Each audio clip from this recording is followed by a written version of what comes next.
Alright guys, welcome back to my channel. My name is Alex, and this is going to be my Rambo Last Blood movie review. This is the 5th installment in the Rambo series, and it stars Sylvester Stallone, who is back at 72 years old to play one of his most iconic characters ever. I've always been a fan of Rambo and Stallone in general. I remember being 5 years old when my dad bought a brand new TV and a VHS, and he went to rented the Rambo First Blood movie. I was 5 or 6 years old, whatever, and I fell in love with it. I remember like 2-3 years later getting like Rambo action figures and war trucks for Christmas. So you can say that Rambo has been a part of my childhood growing up. So when I saw the 2008 Rambo movie, which Stallone directed himself, I remember thinking that it lost its big blockbuster feel and instead traded for a raw, super violent, almost indie type feel of a movie. I personally thought it was great, and I really liked the ending of the movie where he's coming back to America in Arizona, find the family farms, and you just see walking this long road going back to his family farm as the credit rolls out. I thought it was a very good ending for that whole franchise in general. So when they announced that they were making a 5th Rambo movie, including Mexican cartels, I thought to myself, oh, here's another excuse for Rambo to kill people. But that's the problem. Sadly, that's all that movie is, an excuse for Rambo to kill people. Okay, so we start the movie. It's about 10 years since the last movie. Rambo has been quietly living on this Arizona farm, raising horses, living with his niece. So one day she decides that she wants to meet her real dad, does the research, and finds out that he lives in Mexico. And against everybody's advice, decided to go there. Of course, gets kidnapped by the cartel, thrown into prostitution ring, and then our John Rambo decides to go there to rescue her, and that's where things get bloody.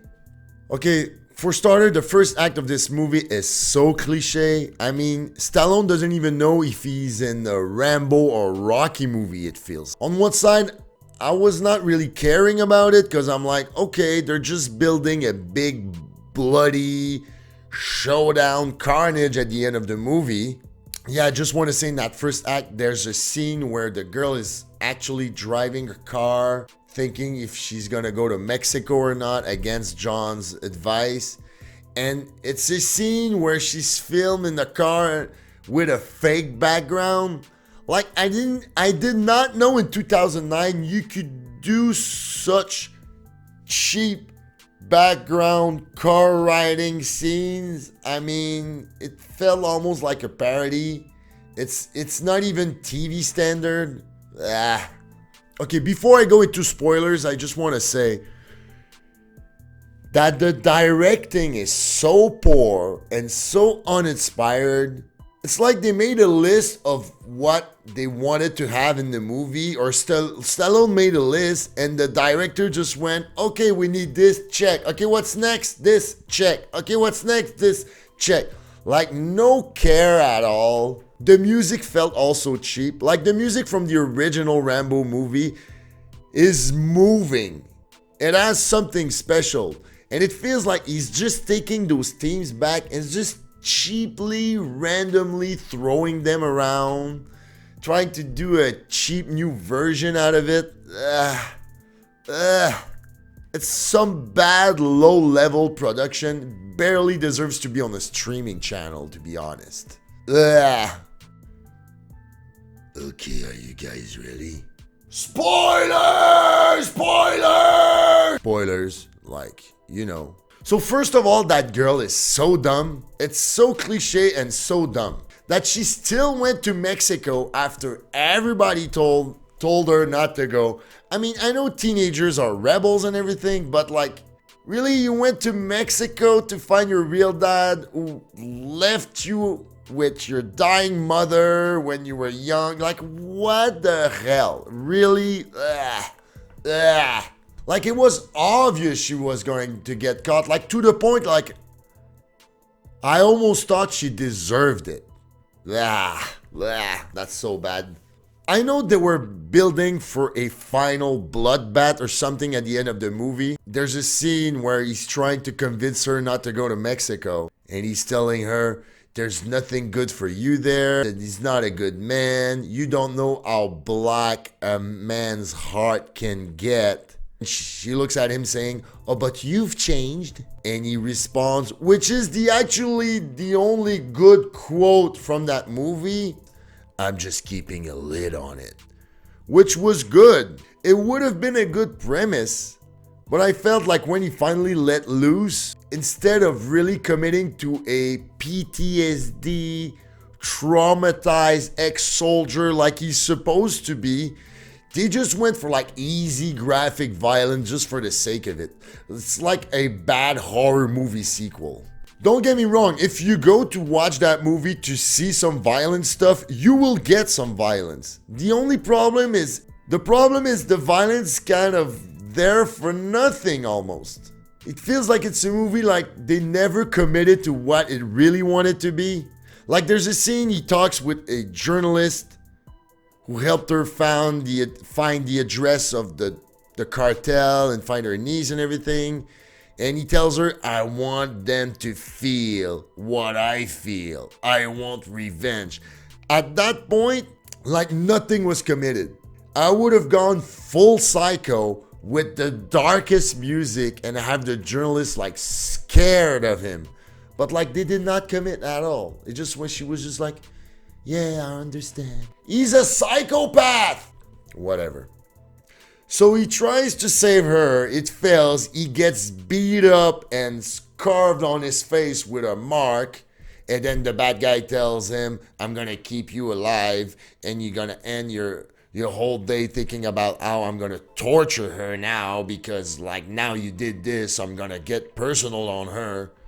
So they mark her up, and they like pump her full of heroin and everything. He heals up, goes to save her again in this like whorehouse, and then he comes in with like a hammer and beats everybody. I just want to say, I saw the Joaquin Phoenix movie You Were Never Really There recently, and there's the whole scene where he goes and beats everybody in the house with a hammer. So I thought it was like, what, are we copying stuff right now? Like, ugh. Okay, so he saves her, bring her in the pickup truck, and then they drive back to the States. And on their way, she dies of an overdose. I'm like, really? Like, she's been thrown into prostitution, carved her face, pumped full of drugs, and beat up, and now she dies? And I'm at that point, I'm like, oh, they just want to build the ultimate rage from Rambo. Like a second later, he goes in front of a fence made of like 3 lines of barbed wire. It's written American border, and he just passes through it with his truck. So stupid. We're at the final showdown where the movie basically becomes Home Alone. As he waits for the bad guys on the farm, he kills them all one by one, and then waits for the final bad guy to kill him. And that's where the real problem for me. Like, I could have excused the whole beginning of the movie being cliche and everything if they would have built this 20-minute bloodbath correctly. I mean, there's going to be tons of people who's going to defend that movie for like, oh, the last 20 minutes is so violent, it's so great, it's all worth it. But is it really? In an era where they make John Wick movie, can we really dig that cheap stuff? They were probably trying to go for like a Rambo greatest hits when he has traps everywhere and he has guns and the knives and the arrows and everything. Like, it's great. But the truth is, it was so poorly executed and The editing was awful. There's a song that starts to play in the middle of all this that clearly kills the mood. It's like they wanted a horror movie feel, but like they cut it so fast that like they don't build any fear in any of the bad guys, which would have been great to see them all scared. It's like they wanted to go for a horror feel movie at the end, but they did not commit, and it looks like a fast cut, fast pace Michael Bay action scene, ultra violent, but without Michael Bay's actual talent. Okay, so here's the very end of the movie. So after he murders everybody, gets shot twice, waits for the main bad guy, cuts his torso out after sticking him into a wall with arrows, and rips out the heart with his bare hand, he just looks at the heart and drops it on the floor like, meh. And then he walks on his porch, sits on his rocking chair, and at that point I'm like, okay, they're gonna try to go for like a Logan ending or something. Like, I mean, he's gonna die. Like, he has nothing left to live for. But when you think he's about to die, he goes into this nonsense monologue that he has to live to keep the memory of his family alive forever. I mean, wait, John. Your family's dead. Your niece got raped, drugged, cut out, beaten, and overdosed. Okay? Your family house is destroyed. What the f are you talking about?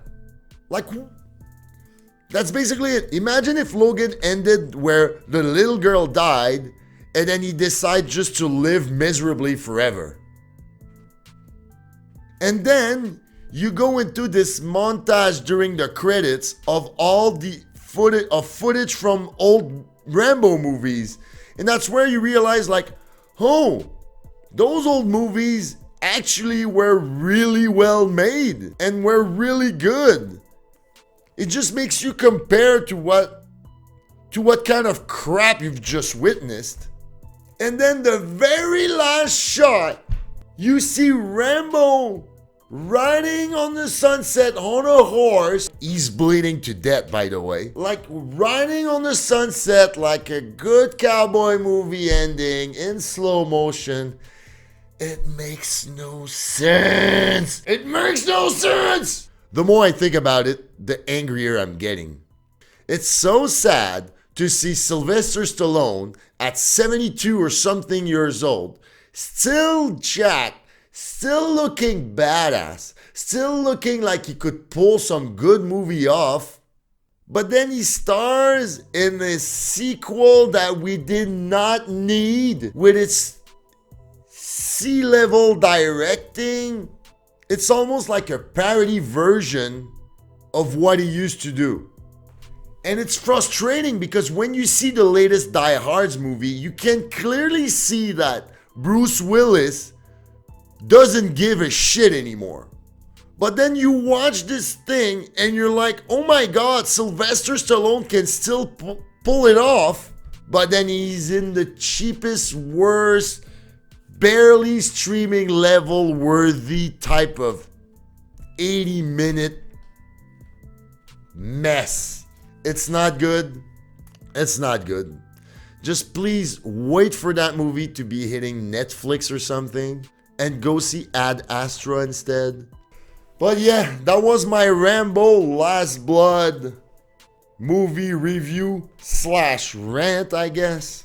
Sorry if I got a bit excited and got a bit mad during that review. Anyway, so are you guys fan of Rambo, or don't care at all? Are you around my age where you were raised on Rambo movie, or you just don't care? You just don't care for Stallone anymore? You just never cared? Please tell me in the comments below. Like that video, subscribe. Subscribe to the channel if you're new here. Thank you very much for watching this, and until we see each other again, guys, stay safe.